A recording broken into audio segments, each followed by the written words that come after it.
తెలంగాణలో రేపు పార్లమెంట్ ఎన్నికల ఫలితాల తర్వాత టీపీసీసీలో మార్పు జరిగే అవకాశం ఉందని తెలుస్తుంది.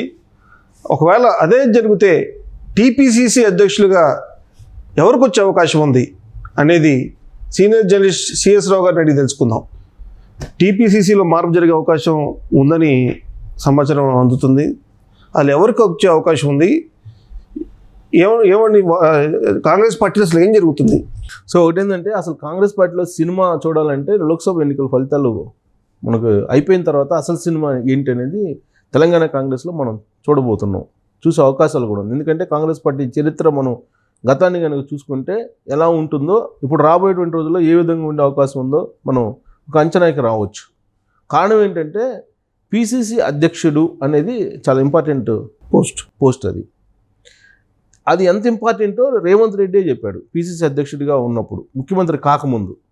ఎందుకు చెప్పాడంటే కేసీఆర్ అనే అతను ఒక ముఖ్యమంత్రిగా ఉన్నప్పుడు చెప్పినటువంటి మాటలు, రేవంత్ రెడ్డి చెప్పిన మాటలు ఏం చెప్పాడంటే, ఒక తెలంగాణకు మాత్రమే నువ్వు ముఖ్యమంత్రి, కేసీఆర్ గురించి అంటున్నావు రేవంత్ రెడ్డి అన్న మాటలు, ఒక తెలంగాణకు మాత్రమే నువ్వు ముఖ్యమంత్రివి, ఒక పిసిసి అధ్యక్షుడు జాతీయ పార్టీకి సంబంధించి ఒక పిసిసి అధ్యక్షుడు తెలంగాణకి అధ్యక్షుడిగా ఉన్నాడనంటే అది ముఖ్యమంత్రి కంటే ఎక్కువ పదవిగా భావిస్తాను అని చెప్పి రేవంత్ రెడ్డి చెప్పారు. ఒక జాతీయ పార్టీకి సంబంధించి ఒక రాష్ట్రానికి పిసిసి అధ్యక్షుడు అంటే ముఖ్యమంత్రి కంటే కూడా ఎక్కువగా నేను ఆ పదవిని భావిస్తున్నాను అని చెప్పి ఆయన ఆ రోజు అన్నటువంటి మాటలు. అంటే ఇప్పుడు పిసిసి అధ్యక్ష పదవి, తెలంగాణ పిసిసి అధ్యక్ష పదవి ఎవరికి ఇచ్చినా కానీ అది ముఖ్యమంత్రి కంటే ఎక్కువ పదవి కిందనే భావించాలి ఆయన మాటల్లో. అంతే. సో కాబట్టి అంత ఇంపార్టెంట్గా ఉన్నటువంటి పదవిని ఎవరికి వరిస్తుంది, ఎవరిని వరిస్తుంది, ఆ పదవికి ఎవరిని ఎంపిక చేస్తారు, ఎవరిని ఎంపిక చేసే అవకాశం ఉంది అనే దాని మీద చర్చ జరుగుతుంది గత వారం 2 వారాల నుంచి కూడా. కారణం ఏంటంటే ఇప్పుడు పిసిసి అధ్యక్షుడిగా రేవంత్ రెడ్డి ఉన్నాడు, ముఖ్యమంత్రిగా కూడా రేవంత్ రెడ్డి ఉన్నాడు. కాబట్టి 2 పదవులు అనేది ఇంపాసిబుల్ కాంగ్రెస్ పార్టీలో. ఖచ్చితంగా ఒక పదవికి రాజీనామా చేయాల్సింది ఆయన. ఇప్పుడు ఆయన సీఎం పదవికి రాజీనామా చేస్తాడా లేదంటే పిసిసి అధ్యక్షుడి పదవికి రాజీనామా చేస్తాడా అనేది ఆయన ఇష్టం. ఎందుకంటే ఆయన చెప్పిన దాని ప్రకారం ముఖ్యమంత్రి పదవి కంటే కూడా పిసిసి అధ్యక్ష పదవి పెద్దది అని చెప్పి ఆయన ఆ సందర్భంలో ఆయన అన్నటువంటి మాటలు అవి. సో కాబట్టి ఇప్పుడు ఆయన డిస్క్రిప్షన్. సరే, ఆయన అయితే ముఖ్యమంత్రి పదవికి రాజీనామా చేయడు, పిసిసి అధ్యక్ష పదవికి అయితే రాజీనామా చేస్తాడు అనేది మనం సహజంగా అందరూ అనుకోవాలి. ఆ రోజు ఆ సందర్భంగా అన్న మాటలు అయినప్పటికి కూడా రేవంత్ రెడ్డి ఇప్పుడు ముఖ్యమంత్రి పదవికి అయితే రాజీనామా చేసే అవకాశం లేదు. ఒకటి. రెండేంటంటే ఒక రహస్య ఒప్పందం జరిగింది ఏఐసిసి దగ్గర రేవంత్ రెడ్డికి ముఖ్యమంత్రి పదవి ఇచ్చేటప్పుడు అనేది ఒకటి కాంగ్రెస్ పార్టీ వర్గాల్లో బలంగా వినిపిస్తూ ఉంది. అది ఒకనొక ఇంటర్వ్యూలో, ప్రైవేటు ఛానల్ ఇంటర్వ్యూలో కూడా ఆ ప్రస్తావన వచ్చింది. ఏంటంటే 2 years మాత్రమే రేవంత్ రెడ్డి ఉంటాడు, లేదా 2.5 సంవత్సరం ఉంటాడు. చివరి 2.5 సంవత్సరం ఖచ్చితంగా వేరే వాళ్ళకి ఇచ్చేలాగా ఒక ఒప్పందం కుదిరింది అనేది ఒకటి ఉంది. సరే, అది ఇంకా రివీల్ కాల కాంగ్రెస్ పార్టీలో. ఢిల్లీ వర్గాల్లో, ఏఐసిసి వర్గాల్లో మాత్రమే అది తెలుసు. అయితే ఇప్పుడున్నటువంటి పరిస్థితుల్లో రేవంత్ రెడ్డి వేసేటువంటి స్టెప్స్, రేవంత్ రెడ్డి రాజకీయంగా వేసేటువంటి స్టెప్స్ చాలా బలంగా ఉంటాయి. ఆయన కేవలం 15 సంవత్సరాల రాజకీయ ప్రయాణంలో కాంగ్రెస్ పార్టీలో ముఖ్యమంత్రి కాగలిగారంటే ఆయన స్టామినా ఏంటి రాజకీయంగా అనేది మనం అర్థం చేసుకోవచ్చు. జీవితకాలం పాటు కాంగ్రెస్ పార్టీలో పనిచేసినా కానీ పిసిసి అధ్యక్షులు కూడా కాలేనటువంటి వాళ్ళు చాలామంది ఉన్నారు. అలాంటిది రేవంత్ రెడ్డి పట్టుమని కాంగ్రెస్ పార్టీలోకి వచ్చి ఆయన 4 సంవత్సరాలు కాకుండానే పిసిసి అధ్యక్షుడు అయ్యాడు. ఆ తర్వాత సీఎం అయ్యాడు. అంటే దాని అర్థం ఆయన అన్నట్టు ఆయన మాటల్లోనే హోంగార్డులు ఎప్పుడు ఎస్పీలు కాలేరు, సివిల్స్ రాసిన వాళ్ళు ఎస్పీలు అవుతారు. కాబట్టి అక్కడ ఉండేటువంటి వాళ్ళందరూ హోంగార్డులు అన్నట్టుగా ఆయన ఒక సందర్భంలో మాట్లాడారు, కానిస్టేబుల్ ఎప్పుడు ఎస్పీ కాలేడు అనేది. సో కాబట్టి ఆయన ఎంత వేగంగా, ఎంత చాకచక్యంగా ముఖ్యమంత్రి పదవిని అందిపుచ్చుకున్నారో మనందరికి కూడా తెలుసు. అలాంటి రాజకీయ ఎత్తులు వేసేటువంటి రేవంత్ రెడ్డి అంత ఈజీగా ముఖ్యమంత్రి పదవిని కానీ లేదా పిసిసి అధ్యక్షుని పదవిని కానీ వదులుకుంటారా అని అంటే ఎట్టి పరిస్థితుల్లో వదులుకోరు. 2 పదవులు కావాలనుకుంటారు.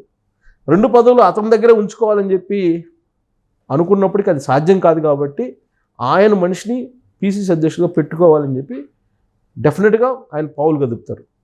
దాంట్లో ఎలాంటి సందేహం లేదు. ఒకనొక సందర్భంలో ఒక కుర్చీ కనుకుంటే ఆ కుర్చీలో నేను సీతక్కను కూర్చోబెట్టి నేను నుంచుంటానని చెప్పి అన్నారు. 2 కుర్చీలు ఉంటే ఇద్దరం కూర్చుంటాం, ఒక కుర్చీ ఉంటే కుర్చీలో సీతక్కను కూర్చోబెట్టి నేను నుంచుంటానని చెప్పి అన్నారు. అంటే సీతక్క అంటే అంత ప్రాధాన్యత రేవంత్ రెడ్డికి ఉంది. పైగా ఎస్టీ మహిళ. ఆ ఈక్వేషన్లో పిసిసి అధ్యక్షురాలుగా సీతక్కని కూర్చోబెట్టాలనే ప్రయత్నం రేవంత్ రెడ్డి మొదలుపెట్టారు. ఆ మేరకు న్యూస్ కూడా వస్తూ ఉంది. కానీ ఏఐసిసి దగ్గర ఉన్న ఇన్ఫర్మేషన్ కానీ లేదంటే ఏఐసిసి తీసుకునేటువంటి నిర్ణయాలు కానీ ఏ విధంగా ఉంటాయి అని అంటే, కాంగ్రెస్ పార్టీ ఎప్పుడు కూడా విధేయులకే ప్రాధాన్యత ఇస్తూ ఉంటుంది. ఒక లక్ష్మణ రేఖను దాటిపోయినటువంటి వాళ్ళని ఎంత బలమైనటువంటి లీడర్ అయినా కానీ పక్కన పెడుతుంది అని చెప్పి మన కాంగ్రెస్ పార్టీ చరిత్రను చూస్తే మనకు అర్థమవుతుంది. అందుకే ఇప్పుడు పిసిసి అధ్యక్ష బాధ్యతల్ని రేవంత్ రెడ్డికి ప్రతికూలంగా, అంటే రేవంత్ రెడ్డికి వ్యతిరేకమైనటువంటి గ్రూపులో మనిషికి ఇచ్చేటువంటి అవకాశం ఉంది అనేది ఒక వాదన కాంగ్రెస్ పార్టీలో వినిపిస్తూ ఉంది.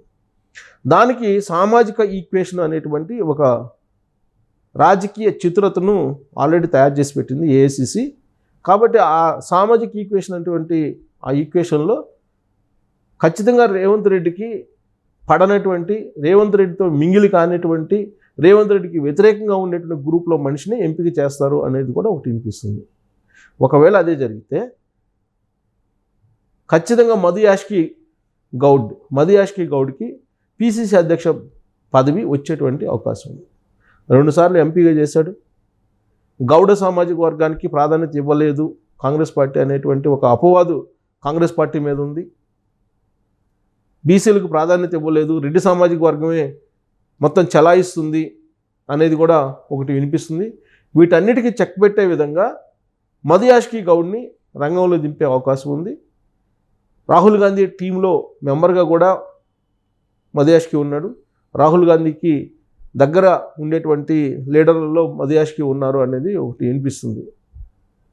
సో కాబట్టి మధు యాష్కిని సామాజిక వర్గ ఈక్వేషన్లో కానీ, లేదా రాజకీయపరమైనటువంటి ఈక్వేషన్లో కానీ, లేదా ప్రాంతాల పరమైనటువంటి ఈక్వేషన్లో కానీ, లేదా విధేయపరమైనటువంటి ప్రాధాన్యతలో కానీ ఇన్ని కోణాల నుంచి ఆలోచించి మధు యాష్కి ఆ పదవిని ఇస్తారు అనేది ఒకటి వినిపిస్తుంది. ఎందుకంటే దక్షిణ తెలంగాణ పొలిటికల్ లీడర్గా ఉన్నటువంటి రేవంత్ రెడ్డి ముఖ్యమంత్రిగా ఉన్నారు. కాబట్టి ఉత్తర తెలంగాణకి ప్రాధాన్యత ఇవ్వాలి. At the same time Reddy సామాజిక వర్గం ముఖ్యమంత్రిగా ఉన్నారు. కాబట్టి బీసీ సామాజిక వర్గానికి పిసిసి అధ్యక్ష పదవిని అయితే ఇవ్వాల్సిందే. ఆ బీసీల్లో కూడా గౌడ సామాజిక వర్గానికి ఇవ్వాలి. కాబట్టి అందరికీ ఆమోదయోగ్యాన్ని మళ్ళీ ఎంచుకోవాలి. ఆల్రెడీ ప్రచార కమిటీ చైర్మన్గా కూడా ఆయన ఉన్నాడు.